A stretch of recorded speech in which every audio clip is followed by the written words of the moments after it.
ষষ্ঠ শ্রেণীর প্রিয় শিক্ষার্থী বন্ধুরা, আশা করি সকলে ভালো আছো। আমি আজকের ভিডিওতে তোমাদের অনুশীলনী 1.3 পৃষ্ঠা নং 16 দেখো, মৌলিক গুণনীয়কের সাহায্যে গসাগু নির্ণয় করো। তার আগে আমি একটি কথা বলতে চাই। এখানে তোমাদের পাঠ্য বইয়ে দেখো, গসাগু নির্ণয়ের দুটি পদ্ধতি কথা উল্লেখ করা আছে। একটি হলো মৌলিক গুণনীয়কের সাহায্যে, আর একটি হলো ভাগ প্রক্রিয়ার সাহায্যে। আজকের ভিডিওতে আমি তোমাদের মৌলিক গুণনীয়কের সাহায্যে কিভাবে গসাগু নির্ণয় করতে হয় তা তোমাদের দেখিয়ে দিচ্ছি।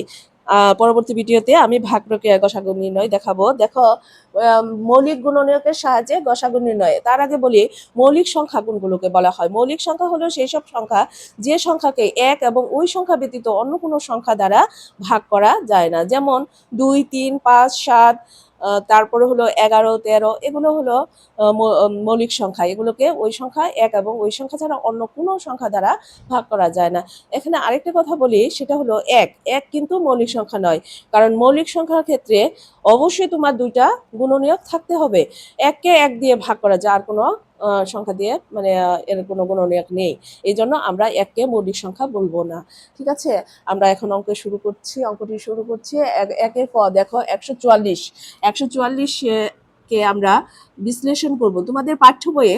তার আগে বলি, তোমাদের পাঠ্য বইয়ে মৌলিক উৎপাদকগুলো ভেঙে ভেঙে করা দেওয়া আছে। এখন এটা আমি বিশ্লেষণ করি। 2 জোড় সংখ্যা হলে আমি 2 দিয়ে ভাগ করব। 7 দুগুণে 14, 2 দুগুণে 4, তারপরে আবার 2 দিয়ে, 3 দুগুণে 6, 6 দুগুণে 12, 2 দিয়ে দিলে 18, 18 দুগুণে 36, আবার 2 দিয়ে দাও, 9 দুগুণে 18, আবার 3 দিয়ে দাও, 3 তিরিকে 9। তারপরে দেখো, 240, 240কে আমি 2 দিয়ে দিই। 2 একে 2, 2 দুগুণে 4, 0, আবার দেখো 2, 6 দুগুণে 12, 0। এখন দেখো 2 দিয়ে দিলে 30, আবার 2 দিয়ে দাও 15। এখন 3 দিয়ে দিই, 3 পাঁচা 15, শেষ। এখানে মৌলিক উৎপাদক এসে গেছে। তারপর দেখো 612, 612কে 2 দিয়ে দাও, 3 দুগুণে 6, 0, 6 দুগুণে 12, আবার 2 দিয়ে দাও, 2 একে 2, 5 দুগুণে 10, 3 দুগুণে 6। এখন 3 দিয়ে দাও, 3 পাঁচা 15, 3 একে 3, তারপরে আবার 3 দিয়ে দাও, 3 একে 3, 3 সাতায় 21। এখানে 17 মৌলিক সংখ্যা। ঠিক আছে, মৌলিক সংখ্যা শেষে এসে গেলে আর দেওয়ার দরকার নেই এখানে। তাহলে বিশ্লেষণ করে আমরা যে উৎপাদকগুলো পেলাম সেগুলো আমরা লিখে নিচ্ছি। ঠিক আছে, 144কে বিশ্লেষণ করলে 2 গুণ 2 গুণ 2 গুণ 2 গুণ 3 পাইছি 2টি।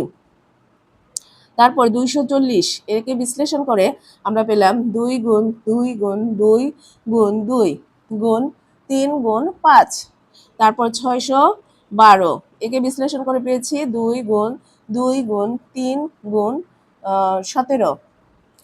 এখানে 144, 240 ও 612 এর মধ্যে সাধারণ মৌলিক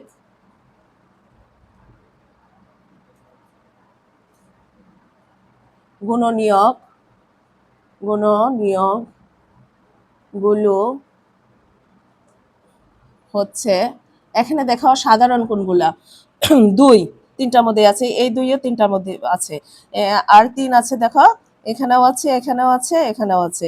যে সংখ্যাগুলো সবগুলোতে আছে। আমি তোমাদের বোঝার সুবিধার জন্য গোল দিয়ে চিহ্ন করে দিলাম। দেখো 3 3 এখানে একটা আছে, এখানে নাই।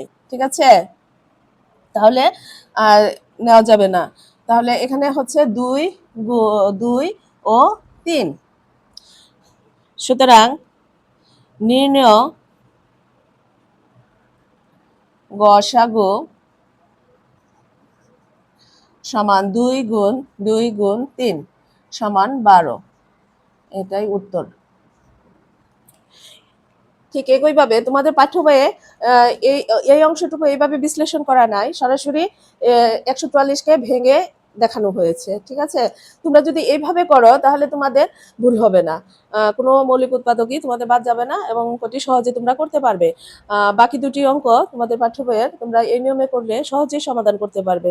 ঠিক আছে, আমার ভিডিওটি যদি তোমাদের ভালো লেগে থাকে তোমরা পেজটি ফলো দিয়ে রাখতে পারো।